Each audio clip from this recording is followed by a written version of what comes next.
Welcome to the Beyond Barriers podcast. If you're an ambitious woman who wants to advance in leadership, then this podcast is for you. This podcast is co-hosted by Nikki Barua, digital innovator, serial entrepreneur, author, and speaker, and Monica Marquez, senior corporate leader, ex-Googler, and diversity expert. From inspiring stories to cutting-edge strategies, you'll learn how to develop the skill set, mindset, and tool set to get future-ready fast and accelerate your success.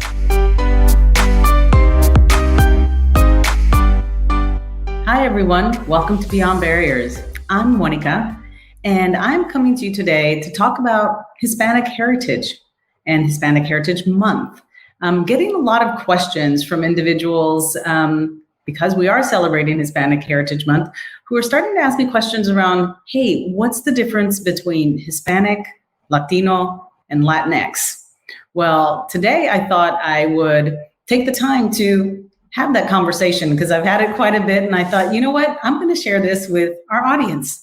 So for those of you who are listening, I'm also going to be sharing some slides. So I would encourage you to tune in to our Beyond Barriers YouTube channel or our LinkedIn Live, or go to our sites and find that information, because some of the slides are actually going to be very helpful, but I will talk through them and make sure that everybody can understand and get an idea what it means and the small nuances between Hispanic, Latino, and now the new terminology of Latinx. So I'm going to start sharing the slides. And for those of you who are listening, I'll be sure that I'm describing these so that you can also have a visual. But first, I want to begin with sharing with you all what is Hispanic Heritage Month and really talking about what is the theme this year.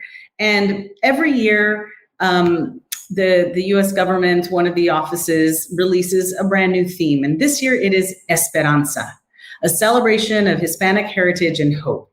And this year's theme really is here to invite us all to celebrate Hispanic heritage, but also reflect on, the resiliency we have all shown over the course of the last 18 months, 2 years, where we've gone through a pandemic and we've been extremely resilient, but also the resiliency of our people over the decades, over the centuries, as we've migrated to the U.S. and adopted, and acculturated to U.S. and become a very rich, beautiful community. But it's also thinking about how can we continue to add value and create a beautiful future. And then most importantly, that we're stronger together. And we've seen it over the past 18, 24 months of how we've all come together and helped one another out and just lifted each other up. So let's start with a little bit about what exactly is Hispanic Heritage Month, when did it start, why do we celebrate it, etc. So we kick off September 15th, and I've gotten the question all the time of why the middle of the month? Why is Hispanic Heritage Month, middle of the month going into October? Well, really because the celebration is coinciding with a lot of celebrations around Independence Days for many of our Latin American countries. So it kicked off September 15th with Guatemala, Honduras, El Salvador, Nicaragua, Costa Rica, all celebrating their Independence Day. Then, of course, yesterday was 16 de septiembre, which is Mexico's Independence Day. And on the 18th, tomorrow, will be Chile's Independence Day, followed with Belize on September 24th. So as you can see, it made much more sense to kick off in the middle of the month to celebrate all of the amazing Spanish-speaking countries' Independence Days. Now, it was first recognized in 1968 by Congress as Hispanic Heritage Week. And it was under Lyndon B. Johnson that he recognized it and made it official. But then it expanded to an entire month in 1988 with President Reagan. And it was all because we realized how broad and beautiful the diaspora of the Hispanic and Latino community was, and realized that there were so many more things that we needed to recognize about it. So we made it an entire month. So that's a little bit of history around the Hispanic Heritage Month. But the other question that I get constantly. And even sometimes myself, when I was younger, wasn't quite sure how to identify. So the big question, what's the difference between Hispanic, Latino, and now Latinx? I'm going to break it down with you and really kind of share with you how the terminology came about from a historical perspective. And then at the end of the day, how do you use it? So first and foremost, Hispanic. The term Hispanic first appeared in the 1970s. It was basically it was basically a term that Mexican American and other heritage organizations, they lobbied for the federal government to collect more data on the population, because back then, historically, everybody was lumped together, and the Hispanic or the Latino culture was thought to be just Mexican and Puerto Rican. And there were lots of organizations that were saying there is so much more to this community, you need to do more. So it was the U.S. Congress passed a law in 1976 mandating the collection of information about the U.S. residents and, who were Puerto Rican, Mexican, Cuban, Central American, South American, and other Spanish-speaking country of origin. So that is the key. Hispanic really refers to the descendants of Spanish-speaking countries. But there's a flaw with that. If you can see, there's a flaw with that. There's 21 plus Spanish-speaking countries. But there were other people in the US who really identified with the Hispanic ethnicity, but they didn't necessarily speak Spanish. So that was Brazil, and in some cases, the Filipinos. So then you started having people resisting the word Hispanic. So in the 1990s, there was a lot more resistance around the term because, one, it embraced a strong connection with Spain, and they really wanted to be much more inclusive. So the alternative term Latino presented itself. And in 1997, you started seeing Latino appear on all government publications. Now, that is when the two terms started being used interchangeably. And Latinos, again, appeared on the 2000 census. And that's when a lot of the questions started coming as to, the race and ethnicity and why is it Hispanic and Latino.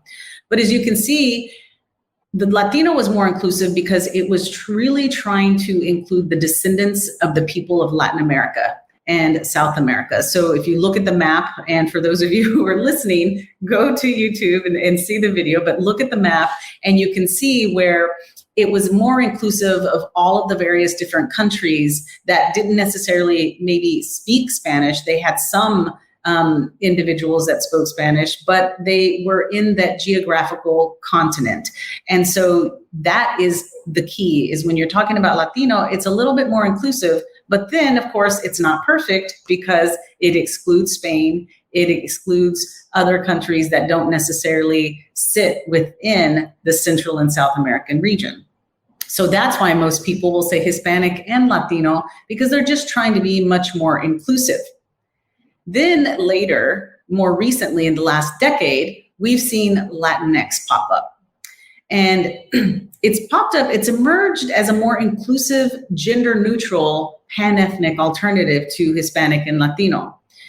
And it's appeared over a decade ago, but it really got substantial rise in its use after June 2016, when the shooting at the Pulse nightclub, the LGBTQ dance club in Orlando, Florida, where it was hosting its Latin night, and was, that was the date of the attack. And we started seeing a lot of individuals who were identifying as the Latinx community, who were part of our LGBTQ familia, but we're also Latino. And so when you think of the language Latino, we all, for many, if you don't know this, any words that end in O have a very masculine connotation, and any words that end in A have a feminine connotation to them, association. And for those individuals who are gender neutral, non-binary, Latino, Latina wasn't something that they were identifying with. So Latinx, the letter X replaced the O or the A. So hence now you have Latinx. Now, the interesting piece is there's been lots of research done, and only 23% of US adults identify as Hispanic or Latino. Only 23%, apologies, have ever heard of the word Latinx because it is relatively new. And only 3% actually use it to identify, but it is gaining a lot of popularity with younger generations because they feel more of an affinity to the Latinx terminology. And it is getting used a whole lot more because in 2018, it became a word in the dictionary because of its use. And it's something that is here to stay as more and more individuals leverage Latinx to identify themselves. What if you could pinpoint the invisible ceilings limiting your success? Imagine having clarity on your strengths and barriers so you can take action and gain unstoppable momentum to advance as a future-ready leader. Well, that's exactly what the Beyond Barriers quiz will help you discover. You'll get your personalized score based on the 25 essential elements proven to accelerate success in the digital age, so you can understand what's holding you back and where to focus your efforts. The Beyond Barriers quiz is completely free and takes just a few minutes. Go to iambeyondbarriers.com/quiz and take the quiz today. Now, you're probably saying, okay, but when or how do I use each term? And they've done extensive research. The Pew, there have been lots of research, and the Pew studies have showed that Hispanic or Latino, most people don't care. They interchange it. They go back and forth. But among those who do care, Hispanic is preferred. And it may be because Hispanic was the first term that was used back in the early 70s or introduced back in the early 70s. But 51% of Hispanic and Latinos say that most of them use their country of origin. So when I introduce myself, a lot of times I say, hello, my name is Monica. And if people really, if they're asking me my identity, I say I'm Mexican American Latina. So it is that country of origin where you may be Mexicana, Cuban, Puerto Rican, Dominican, Colombian, you name it. It's any one of those 21 plus countries that fall within the Hispanic and Latino umbrella. Now, 24% say they use the term Hispanic or Latino most often because it's just something that they know. But what we're starting to see in the younger generations is, especially when you are second or third generation, Latino or Hispanic, you're starting to see individuals say that they are American most often, which makes sense because, if you're not first generation, if your grandparents or parents were foreign born and, you were first generation, you still may say I'm Mexicana, and there's just a stronger tie to that country of origin. But as you kind of are further removed in the degrees of generation, you may just say, I'm American. It's all I know. I'm third degree, I'm fourth degree. So more and more individuals are now just identifying as American. That their ethnicity is just what they find much more of an affinity to. So it's important to really think about, how do you use them or how do you even address somebody? But the rule of thumb is that it's a personal choice. It's, we have to respect what each individual identifies at and, have that mutual respect that you identify a certain way, another may identify a certain way, and you kind of meet everybody where they're at.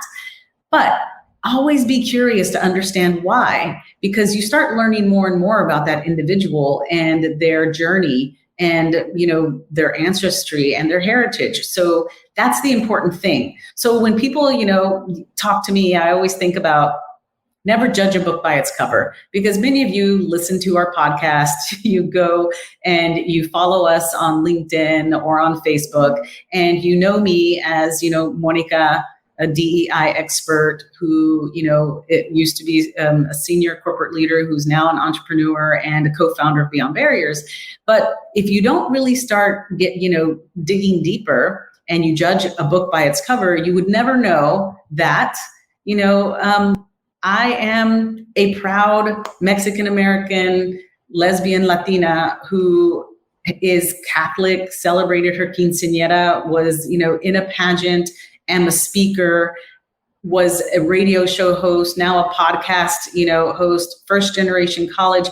There's just so much to individuals that you can't just label them with one label. You have to be open to have that conversation and get to know somebody. Go below kind of that water level when you think of an iceberg, right? The tip of the iceberg is just a 10% view of what that person is.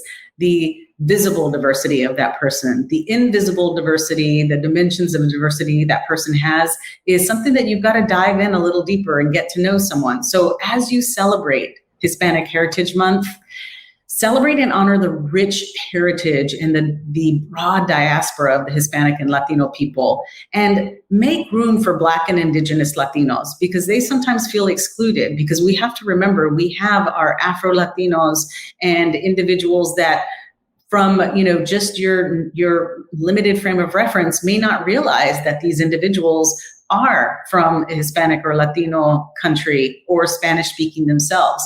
So be curious and do your research. Google now, you have all this information at the tip of your fingers, but discover the Hispanic American history and understand the diaspora of how people migrated and why you have such a beautiful spectrum of Latinos who were light-skinned and dark-skinned.